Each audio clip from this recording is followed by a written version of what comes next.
Me llamó su simp frente a sus amigas, y ese día entendí que el amor sin respeto es solo humillación disfrazada. Me llamo Renzo, tengo 25 años, y estuve 1 año y medio en una relación con Camila, de 23. Nunca fui de escribir mis historias personales ni de contar detalles íntimos en ningún lado, pero últimamente me siento bastante perdido con todo esto y necesitaba, aunque sea, vaciar lo que tengo en la cabeza. No sé si estoy exagerando o si realmente esto se salió de control. Tal vez alguno de ustedes haya pasado por algo similar o simplemente me pueda ofrecer otra perspectiva. Cuando conocí a Camila, era una mujer dulce, divertida, atenta, natural. Todo con ella fluía con esa facilidad que uno siente cuando las cosas encajan. Teníamos afinidades sencillas, desde el gusto por ciertas series hasta cómo nos reíamos de las mismas tonterías. No era una relación perfecta, claro, pero había entendimiento. Había cariño. Y con eso, para mí, era suficiente. Pero hace más o menos 3 meses todo empezó a cambiar. Camila comenzó a frecuentar un nuevo grupo de amigas del trabajo. Al principio me pareció genial. Me gustaba que tuviera su espacio, sus vínculos, su energía afuera de la relación. Siempre he creído que cada persona necesita su propio aire. Jamás fui celoso ni controlador. Al contrario, me gustaba que ella se sintiera libre y acompañada. Pero con el paso de las semanas, empecé a notar pequeños cambios. Al principio eran detalles mínimos, algunas frases extrañas, referencias a cosas que jamás había dicho. Empezó a repetir cosas que claramente había escuchado en redes sociales o TikTok, cosas como, un hombre de verdad da todo sin esperar nada, si no me paga todo, no me merece. Los hombres deben rendirse ante una mujer de alto valor. Yo pensé que era broma. Una forma irónica de hablar. Una moda. Pero luego me di cuenta de que lo decía completamente en serio. Un día, sin ir más lejos, estábamos hablando de salir el fin de semana y le mencioné que no podía gastar mucho porque ese mes había estado pesado, renta, servicios, transporte, el arreglo del carro. Su respuesta fue: entonces no eres un verdadero hombre, Renzo. Me lo dijo sin risa, sin ironía. Con una seriedad que me descolocó. Agregó que un hombre de verdad provee, que a ella le gustaría estar con alguien que la consintiera sin tener que pedirlo. Me reí nervioso, esperando que me dijera que era broma. Pero su expresión no cambió. Le pregunté si de verdad creía eso. Me dijo que sí, que había llegado a entender que merecía ser tratada como una reina y que si yo no podía darle eso, entonces tal vez no estaba a su altura. Me quedé callado. No porque estuviera de acuerdo, sino porque no sabía cómo responderle. Sentí como si de pronto yo estuviera rindiendo un examen de hombre proveedor, como si mi valor se redujera a una lista reciclada de un video viral. Desde ahí, todo empezó a venirse abajo. Empezó a criticar mi ropa, mi rutina, el hecho de que trabajo en una oficina y no tengo un negocio propio. A veces me decía cosas como: si quieres estar con una mujer como yo, deberías ambicionar más. No sé si estamos al mismo nivel, Renzo. Ese comentario en especial me dolió más de lo que quería admitir. Porque siempre la apoyé. Siempre. Camila sigue estudiando, trabaja a medio tiempo, y jamás le reproché eso. Muchas veces fui yo quien puso el dinero cuando ella no podía, y no lo hice con resentimiento. Lo hice porque me importaba. Porque la quería ver tranquila. Pero hace una semana me pidió algo que me dejó sin palabras, una cartera que costaba más de lo que yo gasto en un mes entre comida y transporte. Le dije que no podía, que estaba fuera de mis posibilidades. Su respuesta fue: un verdadero simp lo haría sin pensarlo. Sí. Dijo simp. Como si yo tuviera la obligación de complacer todos sus deseos para mantenerme a su altura. Luego agregó que sus amigas le habían dicho que estaba perdiendo el tiempo conmigo, que merecía algo mejor. Ahí fue cuando sentí el golpe. No por el regalo.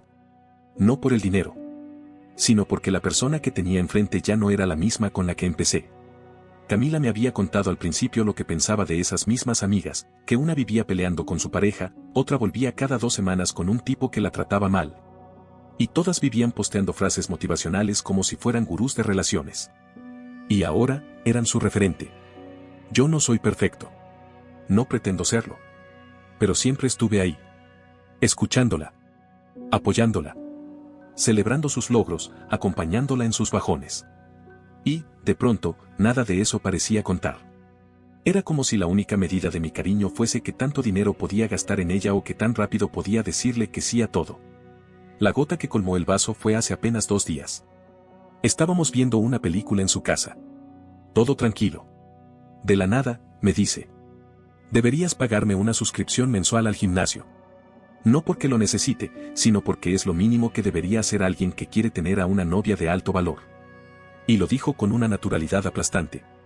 No fue una sugerencia, ni un deseo, ni una conversación. Fue una exigencia. Como si fuera mi deber. Le pregunté, serio, si realmente pensaba que estar conmigo le daba derecho a exigirme ese tipo de cosas. Su respuesta fue: claro. Los tiempos han cambiado. Los hombres ahora tienen que esforzarse más. Si tú no me lo das, otro lo hará. Salí de su casa sin decir nada más. Con un nudo en el pecho. Sentí rabia, decepción, tristeza. Pero, sobre todo, una sensación de extrañeza. ¿Dónde estaba esa Camila que se reía conmigo por cualquier tontería? La que valoraba un café hecho en casa. La que decía que lo importante era estar juntos, sin importar si teníamos dinero o no. Desde ese momento he estado pensando mucho. Dándole vueltas a todo. ¿Estoy siendo anticuado por no adaptarme a esta nueva lógica? ¿Me estoy quedando atrás? ¿O simplemente ya no estoy en una relación sana? Porque yo no quiero ser ese tipo de hombre que está ahí solo para cumplir caprichos. Quiero una pareja. Alguien que valore lo que soy. No alguien que esté midiendo cuánto valgo en función de lo que puedo comprarle o cuántas veces me doblego. Y por primera vez en mucho tiempo, no tengo miedo de decirlo. Pasaron un par de días desde esa conversación en su casa. O mejor dicho, desde esa exigencia. Porque ni siquiera fue una conversación. Fue una sentencia, una especie de regla no escrita que, de pronto, yo debía acatar sin chistar. Me fui de ahí confundido, sí, pero también con un fuego que se encendía dentro. Algo que, hasta entonces, me había negado a aceptar. La persona con la que estaba ya no era quien me enamoró. Aún así, traté de no hacer un juicio apresurado. Pensé que tal vez estaba influenciada, que tal vez era una fase. Me aferré a esa idea más tiempo del que debí. Y entonces vino la noche que terminó de abrirme los ojos. Era el cumpleaños de una de sus amigas. Una reunión más bien formal, en casa de una de ellas. No era una de esas fiestas descontroladas, sino algo más íntimo, con decoración, picadas, tragos bien servidos, música tranquila. Camila me pidió que la acompañara. A pesar de todo lo que venía sintiendo, acepté.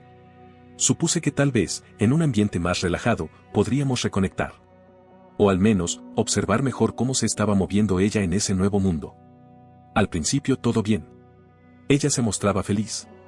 Saludaba a sus amigas como si fueran celebridades. Yo estaba ahí, más como espectador que como parte del grupo. Pero hice el esfuerzo de encajar, de ser amable, de acompañarla. Me sentía algo fuera de lugar, lo admito, pero no quería incomodarla.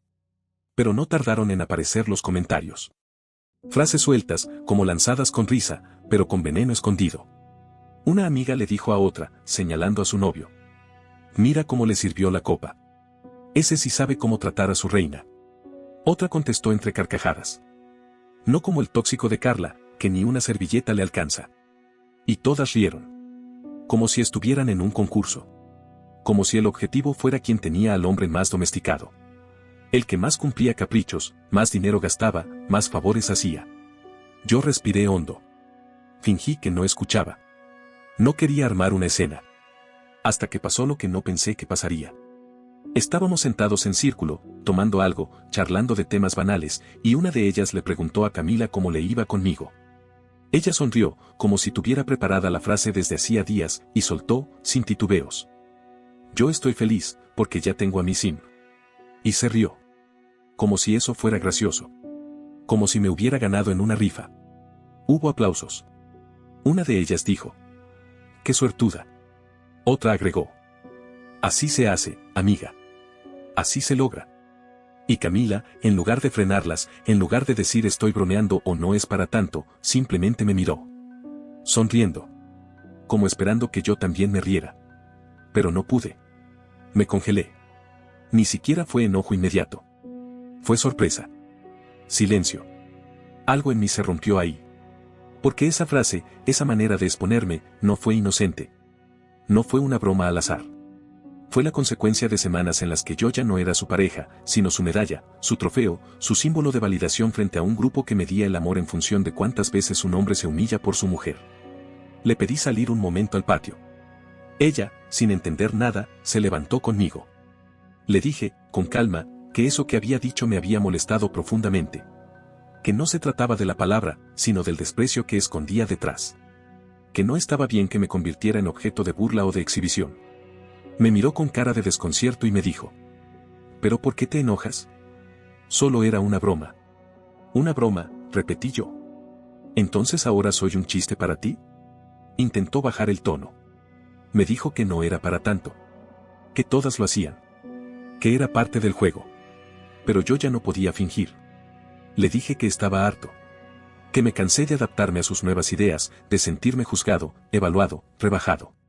Que una cosa es ser atento, amoroso, compañero, y otra es permitir que me pisoteen el respeto. Que si estar con ella significaba convertirme en alguien que no soy, entonces no tenía sentido seguir. Ella me miró, primero confundida, luego molesta. «Ay, ya vas a hacer drama, Renzo», me dijo con desdén. «De verdad que los hombres de hoy no aguantan nada. Por eso es que nosotras tenemos que empoderarnos». Le respondí sin levantar la voz. «Hazlo. Empodérate. Pero sin mí». Y me fui. No entré a despedirme.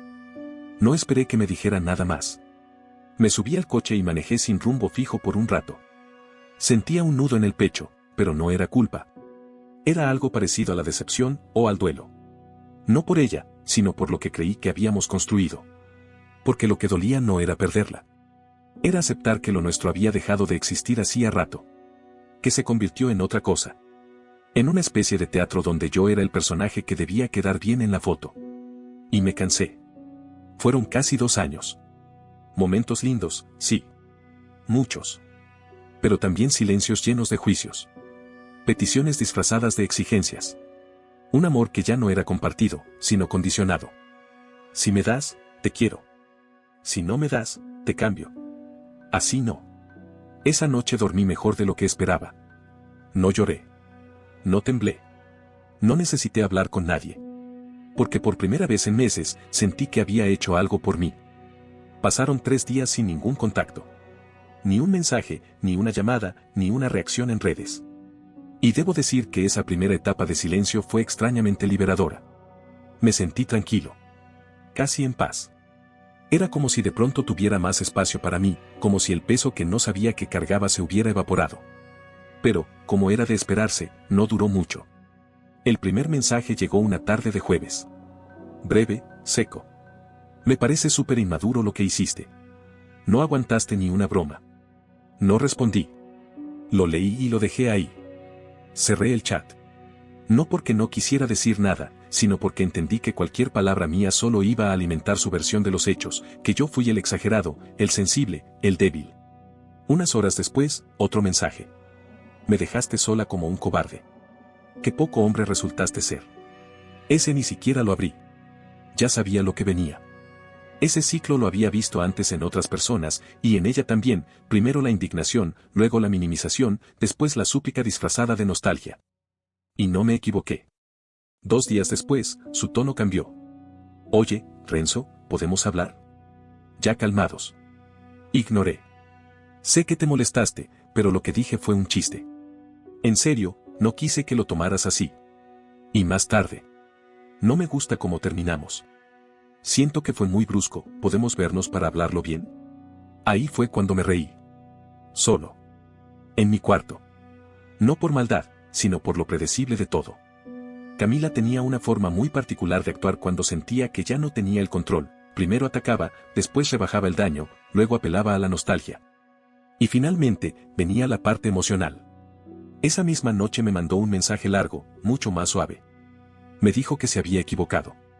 Que se había dejado llevar por sus amigas. Que no supo medir sus palabras. Que no pensó que yo me lo fuera a tomar así. Que desde que terminamos, se sentía vacía. Que no podía dormir. Que extrañaba nuestras conversaciones.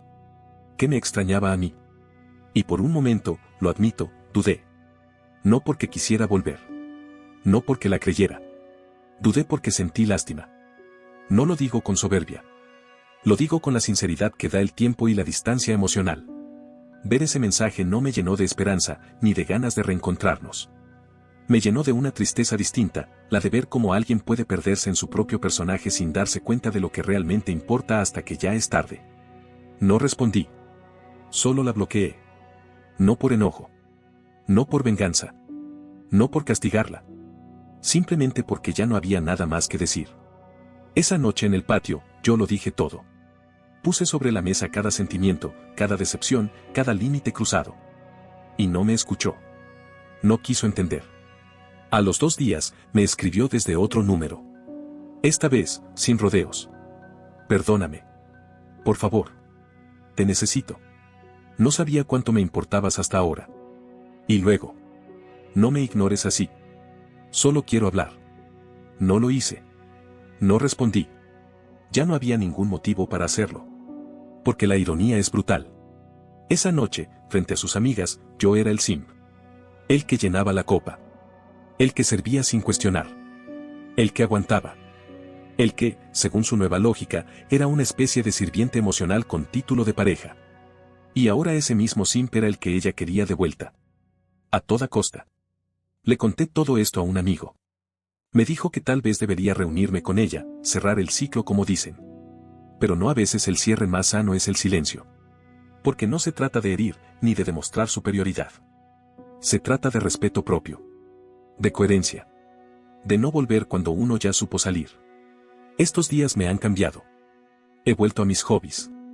Salgo más con mis amigos. Estoy trabajando mejor. Duermo mejor. Estoy más centrado. Es increíble cómo uno se acostumbra a ciertas molestias diarias. A ciertos comentarios. A pequeños desplantes. A discusiones que parecen normales. Y un día, cuando todo eso desaparece, uno se da cuenta de cuánto pesaban realmente. A veces, cuando me llega un recuerdo de ella, sí, pienso en cosas buenas. Porque las hubo. Tuvimos momentos muy bonitos. No sería justo negar eso. Pero inmediatamente después, me vienen las imágenes más recientes, las palabras hirientes, las exigencias absurdas, la mirada condescendiente. Y eso me basta. Porque una relación no se define por los momentos lindos del principio, sino por lo que cada persona decide ser cuando las cosas cambian. Y ella eligió ser otra. O tal vez siempre fue así, y yo no supe verlo a tiempo. ¿Me arrepiento de haber terminado? No. ¿Me arrepiento de haber estado con ella? Tampoco. Aprendí mucho. Sobre lo que quiero, sobre lo que no. Sobre los límites que no voy a volver a ceder. Y eso, sinceramente, vale. Han pasado varios meses desde la última vez que tuve contacto directo con Camila. Y aunque pensé que esta historia ya estaba completamente cerrada, sucedió algo que me hizo volver a escribir. No porque quedara algo pendiente entre nosotros, sino porque lo que ocurrió fue tan absurdo y revelador que, de alguna manera, merecía quedar registrado. Después de todo lo que compartí en su momento, varias personas me preguntaron si ella volvió a buscarme, si hubo alguna especie de reconciliación o si simplemente logré seguir con mi vida. La respuesta corta es sí, seguí con mi vida. Con calma. Con esfuerzo. Con paciencia. Tomé una decisión que nunca antes me había tomado tan en serio, enfocarme en mí. No en plan de redes sociales con frases cliché ni con la idea de ser la mejor versión de uno mismo para impresionar a nadie. No. Hablando en serio. Aprendí a estar solo sin sentirme incompleto. Volví a leer. A salir con mis amigos sin andar mirando el teléfono cada 5 minutos. A decir no sin sentirme culpable. Empecé a darme esos espacios que antes, por complacer o por no incomodar, dejaba de lado. Incluso retomé un pasatiempo que tenía olvidado, la fotografía. Nada profesional, solo algo que me gusta. Algunos fines de semana salgo con mi cámara, camino por la ciudad, capturo momentos que no necesitan filtros ni ediciones. Me hace bien. Me devuelve a mí. Y mientras yo avanzaba, Camila, bueno, seguía apareciendo en pequeñas señales indirectas. No volví a hablar con ella directamente, pero algunos amigos en común me contaron ciertas cosas. Que había cambiado su actitud. Que ya no estaba tan apegada a sus amigas. Que subía frases tristes, fotos con miradas perdidas, canciones de ruptura, cosas así. No lo disfruté. No lo celebré. Solo sentí una mezcla de pena y resignación. Porque verla en ese estado, aunque fuera de lejos, me hizo pensar en cómo las decisiones que tomamos bajo presión o por validación externa pueden volverse en nuestra contra. Sí, lo admito. En algún momento entré a mirar sus redes desde otra cuenta. No por curiosidad morbosa. Solo por esa necesidad humana de saber cómo le va al otro. Lo que vi fue una especie de teatro emocional, indirectas disfrazadas de reflexión, frases como a veces perdemos lo mejor por no saber valorarlo, o hay personas que solo te aman hasta que dejas de darles todo. Y aunque en otro tiempo eso me habría removido algo, ahora solo me provocó una sensación neutra. No amor. No odio. Solo distancia. Pero hace 2 semanas, un sábado por la tarde, algo inesperado ocurrió. Estaba en casa, cortando unas ramas secas en el patio, cuando escuché el timbre. Fui a abrir, sin imaginar que ahí, del otro lado, estaría ella. Camila. Con un ramo de flores en la mano. Por un segundo, me quedé mudo. No porque sintiera algo intenso, sino porque la escena parecía sacada de un meme. De esos que uno se ríe por lo ridículo, pero esta vez era real. Estaba frente a mí. Con la mirada baja. Respirando agitada. Y dijo: no vengo a pelear. Solo quiero hablar. No sentí rabia. Ni nervios. Solo una calma rara. Le abrí la puerta. No por debilidad. No porque quisiera revivir nada. Solo porque sentí que merecía terminar de forma civilizada. Pasó. Se sentó. Me dio las flores. Yo las dejé sobre la mesa, sin saber muy bien qué hacer con ellas. Me miró y empezó a hablar. Me dijo que había estado pensando mucho. Que entendía todo lo que había hecho mal. Que se había dejado llevar por un discurso que no era suyo. Que se había perdido. Que no pensaba que sus palabras tuvieran tanto impacto, que no quería hacerme sentir menos. Que me extrañaba. Que nadie más la había tratado como yo. Que todo lo que antes parecía normal ahora lo valoraba. Que sus amigas ya no estaban tan cerca. Que se sentía sola. Que conmigo tenía algo real. Me miró esperando que yo dijera algo. Y lo hice. Le respondí con la misma calma con la que había aprendido a reconstruirme estos meses. Camila, agradezco que hayas venido. De verdad. Pero no. No vamos a volver. Su expresión cambió. Primero una sonrisa forzada. Como si pensara que estaba jugando. Luego, al ver que yo hablaba en serio, se le desdibujó la cara. Me preguntó si al menos podíamos empezar de nuevo como amigos. Y ahí, con todo el respeto que me quedaba, le dije: no puedo ser tu amigo. Porque para mí esto ya terminó. No hay rencor. No te deseo mal. Solo que ya no tengo más que ofrecerte. Ella bajó la mirada. Asintió en silencio. Se levantó. Me abrazó. No supe si era despedida o intento de ternura, pero no correspondí más allá del gesto. Le abrí la puerta y se fue. No lloró. No suplicó. Solo se fue. Y en ese momento supe que había cerrado el ciclo. No en el patio de su amiga. No cuando la bloqueé. No cuando me escribió desde otro número. Lo cerré ahí, con esa visita inesperada, con esa escena que alguna vez habría soñado que fuera diferente. Hoy miro atrás y no siento culpa. Ni tristeza. Ni nostalgia. Solo gratitud. Por haber aprendido. Por haberme elegido a mí. Por entender, finalmente, que amar no es rendirse. Que el respeto propio no es negociable. Que el amor no se ruega, ni se mendiga, ni se exhibe como trofeo. Y si alguien allá afuera está leyendo esto, atrapado en una relación donde siente que vale solo por lo que da, por lo que cede, por lo que traga, que sepa esto. Salirse duele. Pero quedarse duele más. Y afuera, créanme, se respira mejor. Gracias por leer. Este sí es el final. No olvides dejar tu opinión en los comentarios, dejar tu like y compartir este video.